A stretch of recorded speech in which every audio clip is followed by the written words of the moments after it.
আপনাকে ছেড়ে যেতে পারি না। কি করবে? বলে আমাদের দেহের ভিতরে যতক্ষণ পর্যন্ত প্রাণ আছে আমরা আপনার জন্য লড়ে যাব। নবীজি সাল্লাল্লাহু আলাইহি সাল্লাম যুদ্ধের দামামা বাজিয়ে দিলেন। হযরতে বেলাল রাদিয়াল্লাহু তাআলা আনহুকে বললেন, বেলাল তুমি আজান শুরু করে দাও। বেলাল ডাকতেছে, হাইয়া আল জিহাদ, হাইয়া আল জিহাদ। ও সাহাবীরা, হাইয়া আল জিহাদ, জিহাদের দিকে আহ্বান করলেন।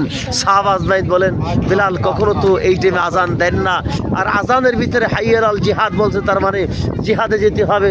সাহাবা আজমাইন জড়ো হয়ে গেলেন, 313 জন সাহাবা আজমাইন। নবীজি সাল্লাল্লাহু আলাইহি সাল্লাম বললেন, তোমাদের যুদ্ধে যেতে হবে। এই পরামর্শ হলেন। তখন এই ময়দানের ভিতরে নবীজি সাল্লাল্লাহু আলাইহি ওয়াসাল্লাম, এই আমার এখানে যে পিছনে একটা মসজিদ দেখছেন আপনারা, এই মসজিদের এখানে তাবু গেড়েছিলেন। আর নবীজি সাল্লাল্লাহু আলাইহি ওয়াসাল্লাম তাবু গেড়ে আল্লাহর কাছে দোয়া করে, আল্লাহ যদি এই 313 জন সাহাবী তুমি শহীদ করে দাও, আগামী দিন তুমি আল্লাহ তোমার নাম নেবার মতো মানুষ এই পৃথিবীর জমিনের ভিতরে থাকবে না।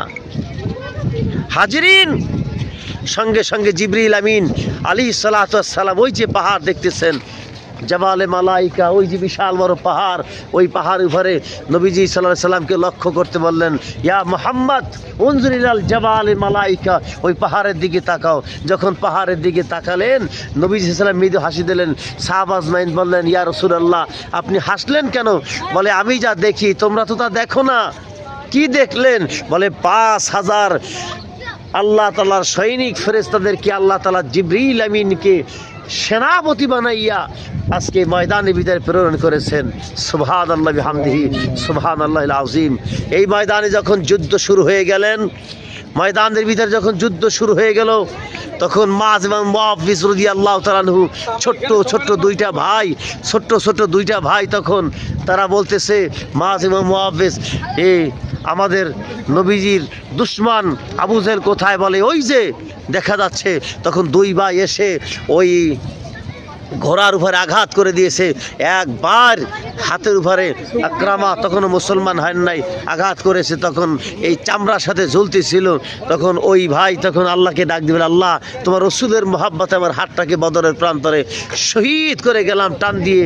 এবার ছুটলেন ওই আবু জেহেলকে হত্যা করার জন্য।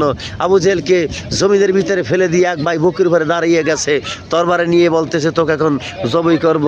তখন আবু জেহেল চিৎকার মেরে বলে, জানি আমাকে তোমরা রাখবে না, তবে আমার গর্দানটা বড় করে কাটো, যেন মানুষ চেনে আমি আবু জেহেলের গর্দান। আর এইখানেই আবু জেহেলকে হত্যা করা হয়, উতবা সাইবা কাফেরের গোষ্ঠীদেরকে হত্যা করা হয়।